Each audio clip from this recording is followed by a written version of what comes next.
very pleased to be here. India Today Conclave contributes to shaping the future of India, and I am delighted to bring my contribution to the debate. You asked a question just before, how to be bold and brave and how to have fun, and my answer is very simple: join the club of civilian use of nuclear more and more in India. Both our countries, France and India, have increasing long-term energy requirements. Both seek solutions that will ensure their energy security and autonomy, and both endeavor to fight against climate change. Let me first begin with a few facts and figures on the energy challenge. India's energy consumption more than doubled between 1990 and 2011. The required capacity to meet the electricity demand by 2032 will be 4 times the current level, assuming a 7 to 9% GDP growth.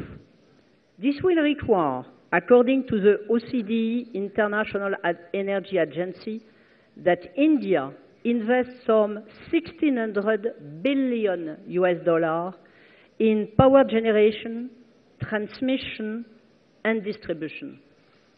India aims at raising the share of nuclear from 3% to 25% by 2050 through foreign technology and fuel, which are expected to boost India's program considerably. Please allow me to elaborate more on those points. India is today the 4th largest global energy consumer after the United States, China, and Europe, despite a per capita consumption much lower than the world average. According to its demography and economic growth forecast, India's energy needs are expected to double by 2035. Imports of oil, gas, coal have steadily increased over the years to meet the country's growing needs. These imports reached $186 billion in 2012-2013 versus $116 billion in 2010-2011. Thus, the energy deficit is now leading to energy dependence on the country. On the electricity front, the rising demand cannot be met due to the deficit in electricity production plants. In order to meet the country's electricity needs by 2031-2032, the total installed electricity capacity should reach 800 gigawatts, which is 4 times the present level. The 12th five-year plan, covering the period 2012 to 2017, aims at adding 100 gigawatts to the present installed capacity. This lack in generating capacities affects India's competitiveness and impacts both the industrial as well as the social development of the country. Thailand, China, or South Korea can provide cheap and bulk electricity to their industries and to their citizens. Given this situation, no electricity production source can be ruled out, especially not nuclear energy, which can produce bulk energy at very competitive prices. All electricity production sources have their advantages and limitations. India has important untapped coal reserves, but at other fossil fuel energies, they are first not eternal, and the massive recourse to thermal power triggers environmental damages and gravely impacts on climate. India has wind and sun, actually far more sun than Northern Europe, which are immediately available. They are already being developed by India, but they are not steady. What happens at night are not storable. We don't know how to store a lot of electricity at economical scale and require a lot of land, another scarce resource in India. Of course, they can address part of the consumer demand, but no large industrial country can bet on sun and wind solely. Oil and gas, which will remain scarce in India, increase foreign dependency, trigger environmental damages, and their prices are, by definition, volatile. What will happen if there is a lasting crisis in the Gulf or everywhere? Shale oil and gas are available in India. That's a very good piece of news, but the long-term consequences of their production remain heavily debated, despite the fact that I think that it is a very interesting thing. But it requires also a huge amount of land and water, which is not very simple here. And of course, hydroelectricity, I don't forget it, an Indian asset, which has, of course, very good aspects, but of course also limitations, both geographically and socially. Nobody is perfect in energy. Neither has this energy resources, especially when you have to achieve at the same time and in the long run 3 strategic goals: energy security and autonomy, compounding and reducing the damaging effects, namely climate change and its worrying consequences, providing the required flow of bulk and cheap electricity necessary for a fast-growing country with a large growing urban population. All this in a world where the competition among nations, among companies, to accede to energy can only but increase. There will be no miracle, no silver bullet. Each country must define a sound, long-term energy policy based on the realities of today and the prospects for the future. It will be a combination of these different options. Here comes the nuclear one. And for me, that's very clear. Nuclear is not the solution, but you have no solution without nuclear. I come from a country which decided decades ago to bet on nuclear. Indeed, we had no serious and credible alternative, and we decided to invest heavily in nuclear. The result is 60 reactors for 66 million inhabitants, 75% of our power generation from nuclear, the cheapest energy tariffs in Europe, limited dependency on foreign imports, the lowest carbon emission per capita in Europe, the highest nuclear safety standards in the world. Huge positive side effects for our scientific development on health, for instance, to mention only one such area, how to cure cancers. And we even export our nuclear electricity to European countries which have given up on nuclear for reasons of their own. In the wake of independence, India recognized that nuclear technology bore huge potential for the development of its economy. An indigenous nuclear program was set up. I am, of course, referring to the 3-stage nuclear energy development program formulated by Dr. Homi Bhabha in the 50s. It has enabled India, in the first phase, to construct and operate natural uranium-fueled heavy water-type reactors. 4 such reactors of 700 megawatts are currently being built.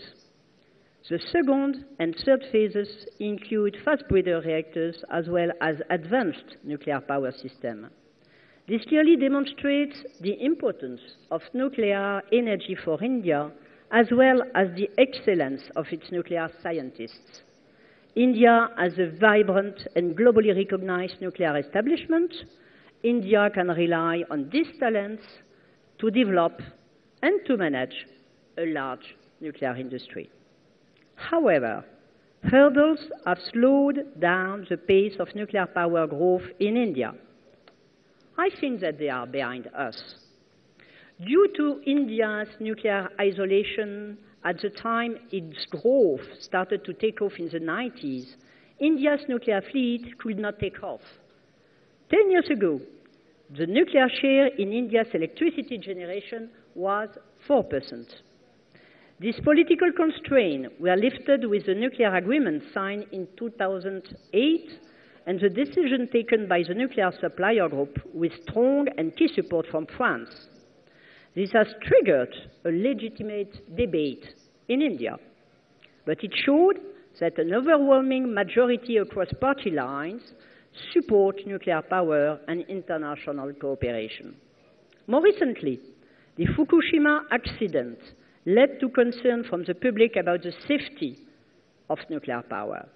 This affected or at least delayed the launch of new nuclear projects during 2 years. After Chernobyl, it has lasted between 10 and 15 years. 2 years after, the launch of new nuclear projects is very clear everywhere, in Europe, in Great Britain, in Finland, in Central and Eastern Europe, also in France, but in Turkey, in Middle East, in Asia, everywhere, in South Africa recently, nuclear is back. So after a period of reflection, a lot of countries are again launching or restarting nuclear programs, including, of course, China, and also newcomers, and that's very interesting, like Saudi Arabia. Saudi Arabia, that was impossible to think that this oil producer one day will invest into nuclear. But they want, first, to decrease their dependency to oil, and secondly, to export more. High safety standards are essential to further reduce risk of accident. There exist technical solutions to limit the safety risks.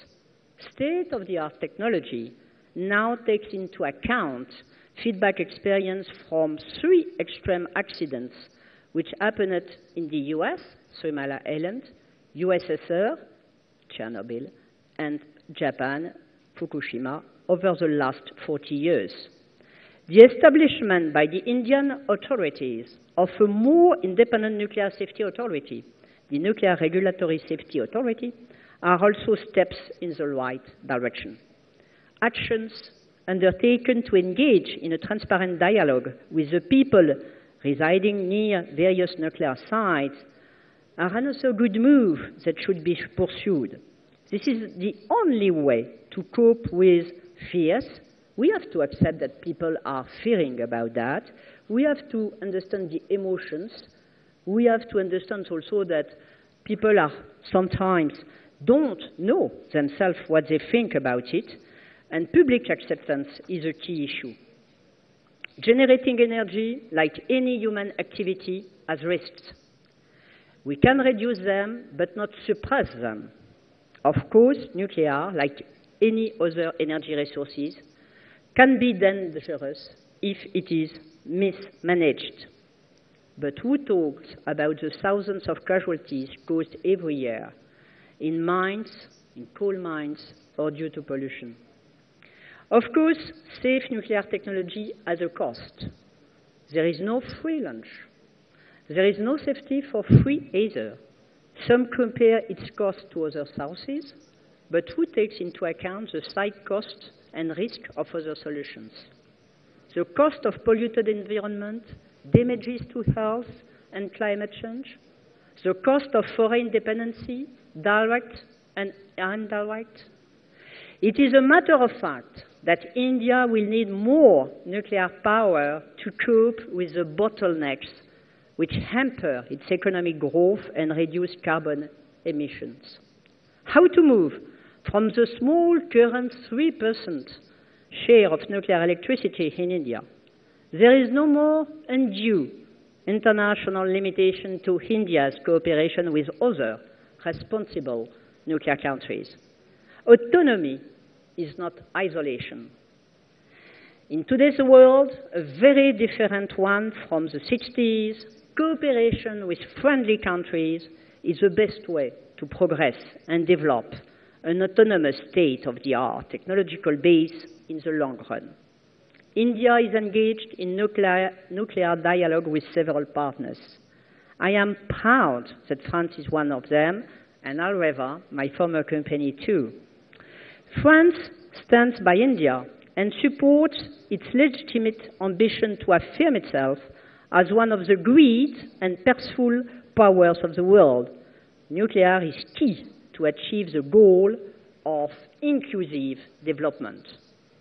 All French governments, irrespective of their political orientations, have pursued the same policy of engagement with India.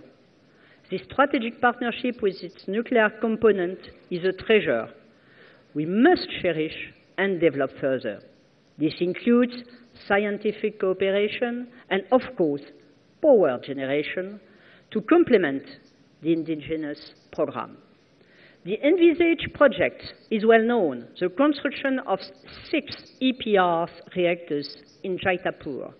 EPR reactors are the most powerful in the world, 1650 megawatts, a type of reactor suitable for energy-thirsty and growing areas such as the west coastal region of India.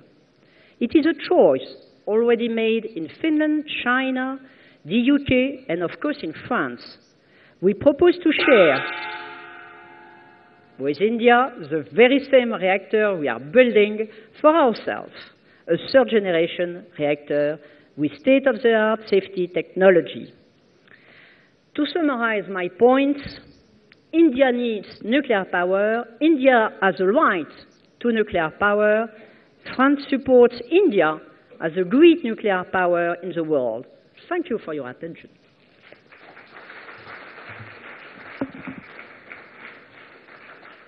Thank you for that enlightening speech. Atomic Anne, who came up with that name for you? It started in the US. It was in different newspapers in the US, so it's a nickname I have now, Atomic Anne. So at the beginning I found it a little bit bizarre, a little bit strange, you know, but now it's also my nickname in many countries. But how does it feel to be, you know, the CEO of a very large nuclear company, the largest in the world? I mean, did you feel like Sandra Bullock in Gravity? You know, we founded this company in 2001, so I am a little bit the mother of, and I run this company during 10 years. I have been in the nuclear industry for some time, so I have a lot of experiences. I may say, as a woman, it's of course it's very rare. You have not a lot of women in this. That's right. I think you can count all the nuclear, the women in nuclear industry on the fingers of one hand. Is that true? That's you know, it's also bizarre because nuclear started with women. 2 women discovered radioactivity, natural radioactivity, Marie Curie. Another woman, her daughter, Irene Joliot-Curie, made the research about artificial radioactivity. But, you know, in a world of men, because it's now in this industry, it's a world of men, I think that it's tougher for a woman because you have to prove more, you have to deliver more, but at the same time, it's also an advantage. First, because, of course, you are more visible. You are so different of the others that it's a commercial advantage, I think. Right. And it's also, if I may say, sure.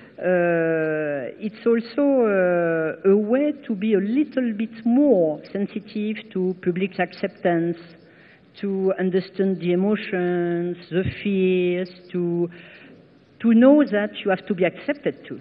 Right. So when you're dealing with women protesters, is that a major, is that a plus point for you that you're a woman? And a lot of protesters are, I mean, women. Yes. Generally speaking, in the different countries, women are more reluctant to the development of nuclear energies than men. Because, why is that? because often it was explained by men to men. So in a very rational way, but not sufficiently humanly. Right. I'm going to give you a slogan from the 70s, and this went something like, no oil, no gas, no choice. And that's why France went in for nuclear power, right? You're 75% of the basket. But here's the question. We had another motto. It was, we have no oil, but we have ideas. Right. So, and this idea, of course, that was to develop this... But that was 40 years ago, and now you're looking at 2014, where you have solar power, you have this new miracle called fracking. Does that still hold good, that you don't have a choice? And is nuclear energy the only option before us? I mean, surely there are other less controversial energy sources that we can explore. Why nuclear? As I said to you, it's not the solution, but it's part of the solution. It's part of the solution because it is without CO2 emissions. It's a way to produce a lot of electricity and cheap electricity, not to use a lot of space. And also, it's a base load energy. Except hydroelectricity and some biomass, all the renewables are intermittent. And we don't know how to store a large quantity of electricity in an economic way.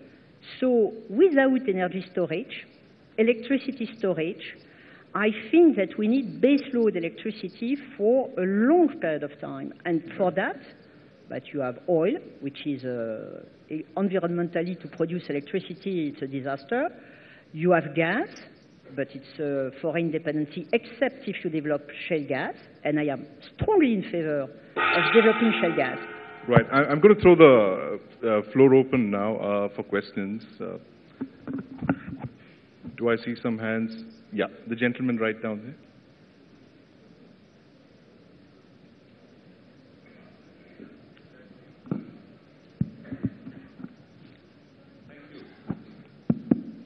Thank you.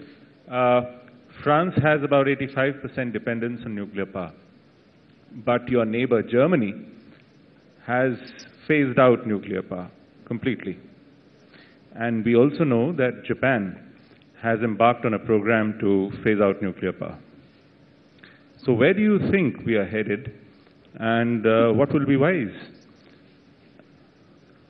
You know, Germany's situation in Germany is very complicated because they decided in favor of nuclear plants. They have 19 nuclear plants. They decided to stop the nuclear plants in a very long-term phasing out, 20 years.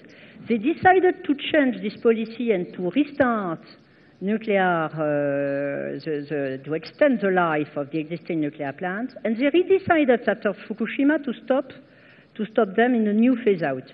So you have a stop and go in the German policy. And if you look at the situation now in Germany, of course they are developing renewables, but in practical way, they are developing mainly use of coal, which is, in terms of environment, not the best way of, coping with the environmental issues. If you look at Japan is a situation where they have stopped all the nuclear plants after Fukushima. They have restarted 2 of them, and they are trying to restart the other ones, of course, taking into account the conditions of creating consensus locally, which is, in my view, the good way of doing things. So you take these 2 examples, which are a little bit extreme. Take a lot of other countries. Take Turkey, for instance. Turkey decided to develop new nuclear very recently. Great Britain, Finland, and for very modern reasons. Cheap electricity, no CO2 emissions, domestic supply. So globally, you take parts of the world, I think that we have a restart of nuclear programs. And of course, as I said, it has a lot of side effects in medicine, but also in many other technologies. Other question? That's Mr. Bharat Karnad.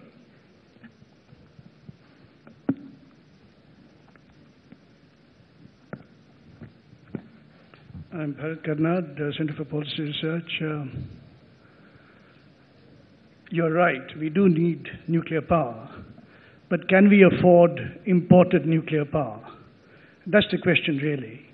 The context being that India has all along invested in natural uranium, plutonium route. Now, with imported power, we are going into the uranium route.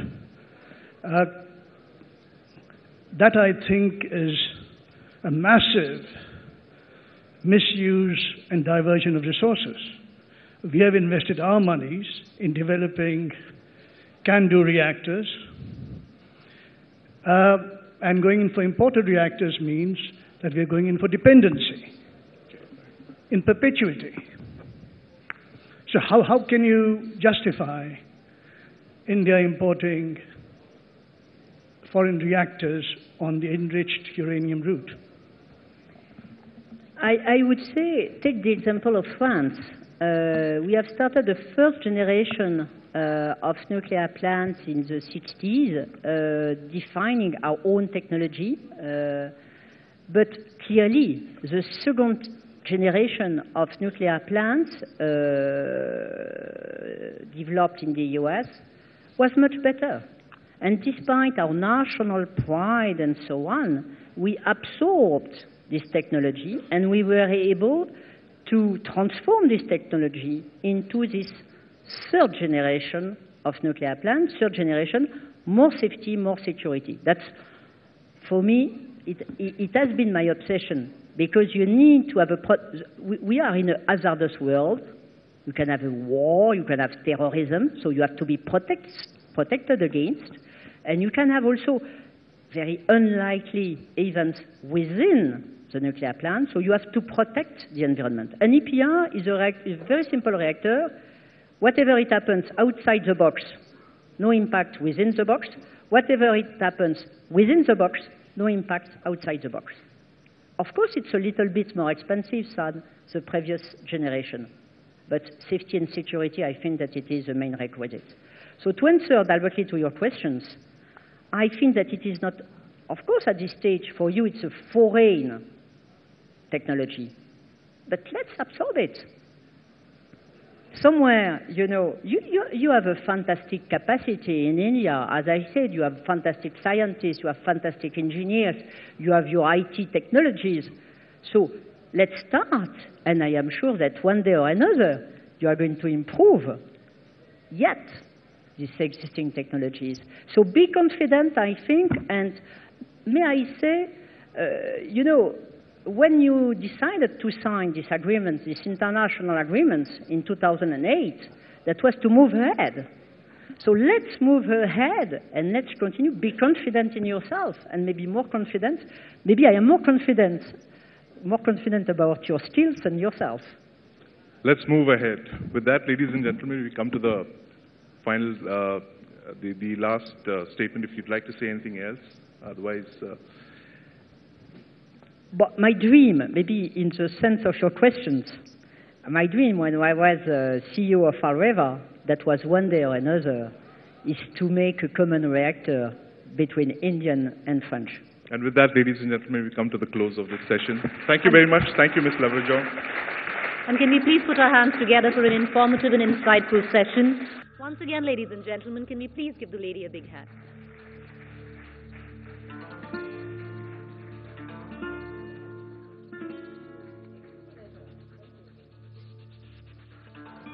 Thank you, Ms. Lauvergeon.